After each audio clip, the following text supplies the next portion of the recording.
أعزائي المشاهدين، السلام عليكم ورحمة الله وبركاته. عاملين ايه يا جماعة؟ يا رب دايما تكونوا بصحة وسلام يا رب. وادينا بقول في أول الفيديو اهو، البيع أو إن أنت عايز تبيع تنزل في الوصف اهو، انزل افتح اللي هو الوصف بتاع الفيديو، هتلاقي أماكن البيع ده. لو أنت حابب تنزل وتروح تبيع وتتعامل مع التاجر. حابب تخش على الفيسبوك في جروبات لبيع العملات القديمة على الفيسبوك. حابب تخش على الاوليكس في ان انت تنزل اعلان على الاوليكس، بس الاعلان على الاوليكس بقى دلوقتي بفلوس، مبقاش زي زمان مجانا. عشان تبقى عارف دي كل الحاجات اللي انت تقدر تبيع عليها. تمام. في بقى فكرة خارج الصندوق ده تماما، مالكش دعوة بالاسعار المحلية، تقدر تبيع للسياح. تروح الغردقة، الفنادق اللي في الغردقة، الفنادق رايح مصيف نازل، اللهم صل بينا على النبي، الأماكن اللي بيرتادها السياح اللي برا مصر، سواء بقى سايح عربي سايح أجنبي، هو يشتري العملة منك. بس انت تعرفه بقيمة الحاجة دي، وتعرفه يعني تفتح له مثلا فيديو، تفتح له اي حاجة تعرفه ان العملة دي ليها قيمة. هما كده كده اساسا بيحب ياخدوا تذكارات من مصر، ما بالك بقى ان الحاجة دي ليها قيمة وبتتباع، فهو اكيد هيشتريها منك. محدش يقول لي لا ما جربناش، لا، في ناس بتجرب وتروح الفنادق وتعرض عليهم العملات، سواء بقى عملة قديمة الملك فؤاد او عملة جديدة لسه مثلا هيبقى ليها ندرة في المستقبل، زي النص جنيه اللي معانا. عشان انا بس حبيت انوه فكرة البيع. الناس بتقعد تسأل على البيع يعني انا برد عليهم، ما والله العظيم ما انا عارف انتوا ما بتشوفوش الردود، لان انتوا ما بتفتحوش الاشعارات بتاعت اليوتيوب. انت فاهمين قصدي؟ المهم يعني خلونا نبدأ بالصلاة والسلام على سيدنا النبي محمد عليه أفضل الصلاة والسلام زي ما احنا متعودين. وكون أول عملة معانا النهاردة النص جنيه بتاع فرق مصر الطبية، تاريخ إصداره 2021 وانتهاء الإصدار بتاعه سنة 2021. معمول من مادة النحاس الأصفر مطلي بالصلب، بوزن 6.5 جرام. كمية السك منه 5 مليون قطعة فقط، وتم إيقاف سكه عشان ما حد يعني لو هيتسك في سنة جديدة. اللي اتسك في سنة 2021 وانتهى في نفس السنة برضو السك ده كان 5 مليون قطعة فقط. اوكي. بسعر الأنصر 155 جنيه بواقع 5 دولار، وسعر الحالة الجيدة ب62 جنيه بواقع 2 دولار. الكلام ده لو انت هتبيع لناس في اللي هم السياح وكده. لو في ناس تانية بتجمعهم، فاحنا هنا في مصر الناس المحلية بتجمعها باللي هي اسمها ايه دي، اللهم صل بالخرطوشة. فاهمين قصدي؟ بالخرطوشة. تمام. نخش على تاني عملة، النص جنيه بتاع حياة كريمة. معمول اصدار، قصدي تاريخ اصداره سنة 2021 وانتهى الاصدار برضه سنة 2021. معمول من مادة النحاس الاصفر مطلي بالصلب طبعا. الوزن 6.5 جرام. كمية السك 5 مليون قطعة فقط برضو. سعر الأنصر ب125 جنيه بواقع 4 دولار، وسعر الحالة الجادة ب46 جنيه بواقع 1.5 دولار. الاتنين في نفس السنة، بس اللي مطلوب أكتر فرق مصر الطبية، عشان ده يبان في السعر بتاعه، العرض والطلب في السوق. نخش على تالت عملة النهاردة، النص جنيه بقى. ركز جدا في النص جنيه ده. نص جنيه موكب المومياوات او موكب المومياء ايا كان يعني. تاريخ اصداره سنة 2021 وانتهى الاصدار برضه 2021. معمول من مادة النحاس اصفر مطلي بالصلب زيه زي اللي فاتوا. الوزن 6.5 جرام. كمية السك بتاعته 1 مليون قطعة فقط. انت فاهم يعني ايه 1 مليون قطعة فقط؟ ده غير اللي تم اهلاكه في السنة ديت، ده غير اللي هما كمان بعد وال5 سنين ربنا يحيينا ويحييكوا. 5 سنين 6 سنين، ده هو ما كملش سنة وسعره جايب الانصر اللي هو كأنه خارج من البنك 375 جنيه بواقع 12 دولار. وسعر الحالة الجيدة ب155 جنيه بواقع 5 دولار. انا متأكد وعارف ان انت بتقول ايه الهبل ده، النص جنيه بيتباع ب375 جنيه. حضرتك انت بتتكلم ان هو مصدور تم السك 1 مليون قطعة فقط، فانت مش حاسس بالكلام ده لان انت في مصر. فاهم قصدي؟ فانت بتتعامل معاه كأنه عملة عادية، كأنك رايح تشتري حاجة بتاع، خدت الباقي النص جنيه.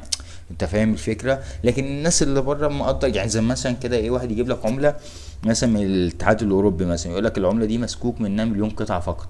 هتحس طبعا بالفرق، فاهم؟ لان انت مش العملة دي جاية لك من دولة تانية، وما فيش منها في الدولة التانية دي غير 1 مليون قطعة، وانا معايا قاعد هنا في مصر ومعايا قطعة. انت فاهم؟ هم بقى الناس هواة الجمع العملة بيحبوا الحاجات دي، الحاجات النادرة. تمام. مسكوك منه 1 مليون قطعة فقط، وسعر الانصر 375 جنيه بواقع 12 دولار. واحب اقول لك انا معايا 25 ولا 27 نص جنيه من ال1 مليون قطعة. انت فاهم الفكرة؟ يعني مبقاش كده موجود 1 مليون قطعة في مصر. اخصم بقى الخمسة. انا عارف ان هو كلام تافه، واللي انت بتفكر فيه اصلا انا في ناس كده بقابلها في التعليقات بتبقى بتفكر زي حالاتك كده. انا بكلمك انت دلوقتي، انا متأكد انت ظنك ايه فيا. لكن انا بقول لك هو نادر، مليون قطعة فقط اللي مسكوكين.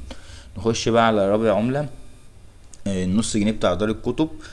تاريخ اصداره، انا قلت سعر الحاجة الجيدة، سعر الحاجة الجيدة بتاع موكب المومياوات معلش 155 جنيه بواقع 5 دولار. رابع عملة النص جنيه دار الكتب، تاريخ اصداره 2022 وانتهى الاصدار 2022. معمول برضو من نفس المادة، نحاس اصفر مطلب الصلب، بوزن 6.5 جرام، بس كمية السك غير معروفة. على العلم ان هو الجنيه بتاعه اللي مسكوك منه بتاع دار الكتب، اللي الناس برضو مش لاقيه وفي ناس بتدور عليه على جروبات الفيس وعندي على القناه، في ناس بتقولك انا مش لاقيه اصلا، مسكوك منه 10 مليون قطعة فقط. تمام، بسعر الأنصب ب217 جنيه بواقع 7 دولار، وسعر الحالة الجيدة ب95 جنيه بواقع 3 دولار. وأنا أتوقع يعني، مع إن مفيش يعني دار السك ما اخرجتش يعني اللي هو بيان رسمي بعدد القطع، بس اتوقع ان هو 5 مليون قطعة، زي حياة كريمة وزي فرق مصر الطبية. كان الجنيه برضو مسكوك منه 10 مليون قطعة، وبيصدروا النص جنيه نص الكمية دي، ده اللي كان متعارف عليه. لكن موكب المومياوات كان مصدور من الجنيه مليون قطعة، واتصدر من النص جنيه مليون قطعة برضو. انت فاهمين الفكرة؟ المهم يعني بسعر الأنصة زي ما احنا قلنا 217 جنيه بواقع 7 دولار، وسعر الحالة الجديدة ب95 جنيه بواقع 3 دولار.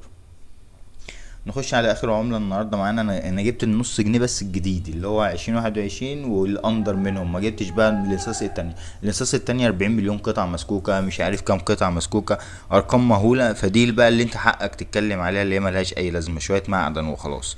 المهم نص جنيه مصر للطيران، اصدار 2022، انتهى الاصدار بتاعه سنة 2022. معمول من نحاس اصفر مطلب الصلب، وزن 6.5 جرام.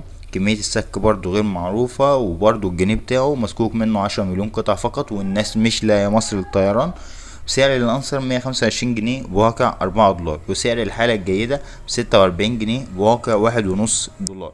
اديني قلت لك يا باشا الندرة فين والحاجة تعينها فين، عشان بعد سنة سنتين لما تيجي تلاقي الناس كلها طالع ترند زي ما كان طلع ترند على الجنيه 2005 والناس بتحاول تلمه وتبيعه بسرعة، ما ترجعش تزعل ولا ترجع تلوم نفسك وترجع تقول انا اتريقت على الراجل ده وهو كان بينصحني. انا بنصحك لوجه الله، ده نص جنيه تافه بالنسبه لك طبعا، ما يعملش اي حاجه، سيبه على جنب. ممكن الزمن بكره تحتاجه، ممكن تلاقي حد يشتريه فعلا بالكلام ده. ممكن رايح غردقه، رايح شرم الشيخ، رايح انت في اي مكان، تعرضه على الناس الاجانب، والله العظيم هيشتروه منك، بحلف لك بالله.